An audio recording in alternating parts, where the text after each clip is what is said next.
안녕하십니까. 세상 읽어주는 남자 이상훈입니다. 오늘은 HBM에 대해서 말씀드리겠습니다. 지금 빅테크들은 자체 칩 설계에 열중하고 있습니다. 구글, 아마존, 마이크로소프트, 메타 같은 기업들은 자체 맞춤형 주문형 반도체 칩을 이미 내놓았지만 계속 그 업그레이드 하기 위해서 개발에 매진하고 있는 상태입니다. 이처럼 자체 칩을 만든 곳들도 이런 노력을 하고 있지만 아직 칩을 내놓지 못한 기업들도 또 그들대로 칩 개발에 열중하고 있는 상태입니다. 그래서 빅테크들은 이 반도체 시장에서 독특한 위상을 갖고 있는데요. 이 한편으로는 엔비디아 GPU를 입도선매하는 엔비디아의 VVIP 고객이지만 또 다른 한편으로는 엔비디아 GPU를 대체할 자체 칩을 만들고 있는 엔비디아의 잠재적 경쟁자이기도 합니다.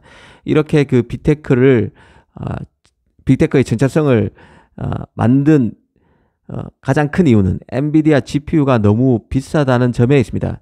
엔비디아 GPU가 암페어, 호퍼, 블랙엘, 베라, 루빈 등으로 진화하면서 계속 가격이 뛰어왔고 이젠 칩 개당 가격이 5천만 원을 넘나들 정도까지 왔습니다. 이 때문에 빅테크로서는 골머리가 아픈 것이죠. 심지어 AI 컴퓨팅 파워 투자를 명목으로 엔비디아가 빅테크에게 삥을 뜯는다는 냉소까지 시장에서 나온 적이 있습니다.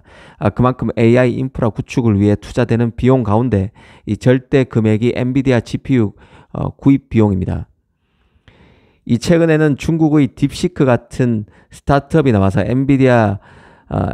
더 엔비디아를 난처하게 만들었는데요. 물론 중국의 딥시크도 엔비디아 GPU를 갖고 AI 모델을 구축하긴 했지만 호퍼100이 아니라 컴퓨팅 파워가 떨어지는 중국용 호퍼 버전인 H800을 이용해서 저렴한 AI 모델을 내놓았습니다. 빅테크 입장에서는 엔비디아의 값비싼 GPU가 정답이 아니라는 것을 다시 한번 새삼 인식하게 되는 계기가 된 것이죠. 자체 칩 열기는 더 커지고 있는 실정입니다.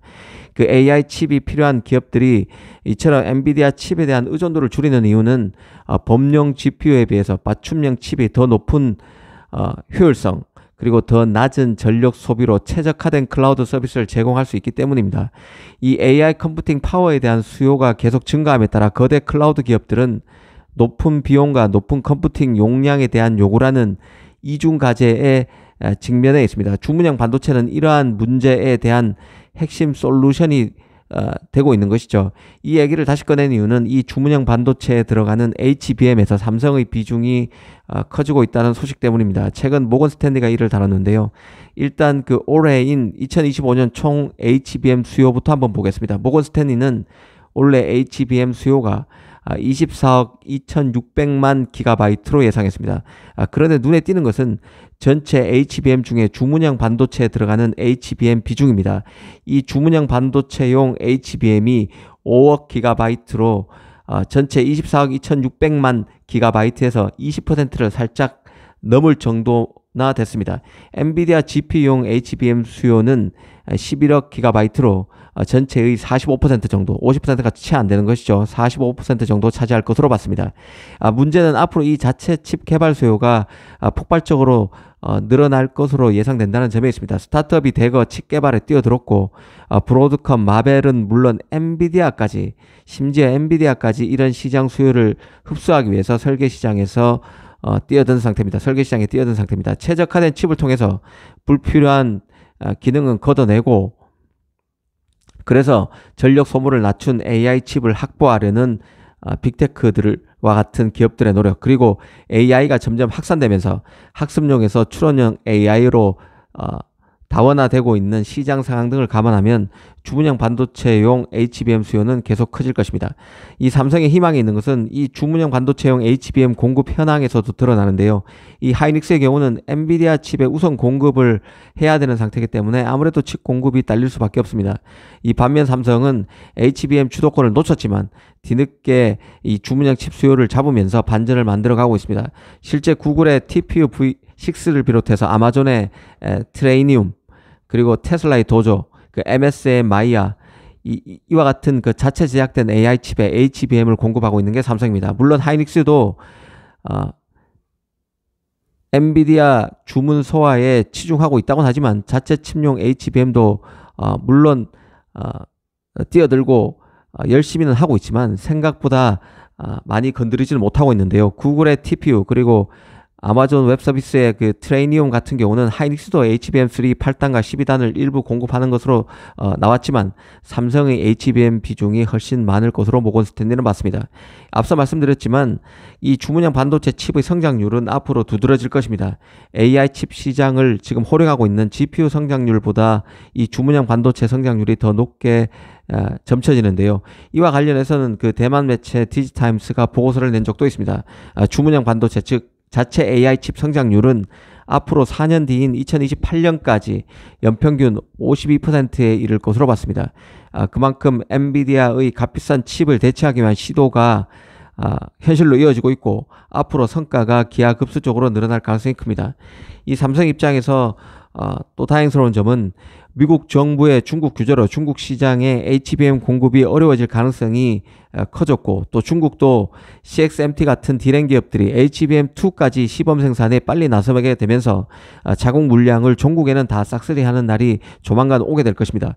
결국은 미국 중심의 빅테크 물량을 잡아야 하는 것이죠. 최근 삼성이 그 엔비디아의 HBM3E 8단 컬테스트 통과를 마무리 지었다는 블룸버그 보도도 나온 만큼 엔비디아 물량을 디램 상강 중에서는 가장 늦게 들어갔지만 점점 엔비디아 물량을 늘려나갈 것이고 빅테크 스타트업의 자체 칩 물량도 잡아야만 미국 규제 등으로 단기적 불안정성이 커진 HBM 수요를 그나마 진정시켜 나갈 수 있습니다. 하이닉스도 물론 자시하지 않을 것입니다. 하이닉스도 주문형 반도체 기반의 고객 수요가 의미 있게 증가하고 있고 고객도 확대되고 있다고 컨퍼런스 콜에서 밝힌 적이 있는데요. 결국은 삼성 하이닉스 마이크론 간 싸움일 수밖에 없습니다.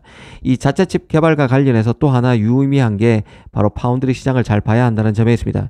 이런 칩 개발 붐은 결국 파운드리 시장의 호황, 성장을 의미하는 것입니다.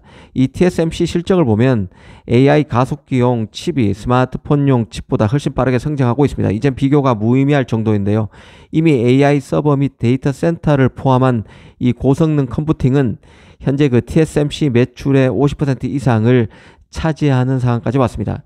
파운드리 입장에서 더 고무적인 것은 이런 AI 칩은 적어도 5나노보다 더 발전된 프로세서 노드를 활용한다는 점에 있습니다. 최소 5나노, 대부분 4나노, 아니면 앞으로 더 3나노도 나오게 될 것입니다.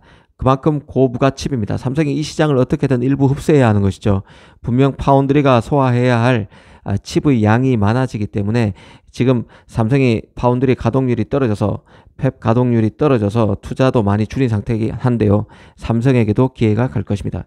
스타트업의 칩은 삼성이 이미 많이 가져가고 있는데 빅테크 물량을 잡아야만 유의미한 반전과 도약의 기회를 만들 수 있을 것입니다. 오늘은 주문형 반도체용 HBM 수요에 대해서 한번 생각해 봤습니다. 감사합니다.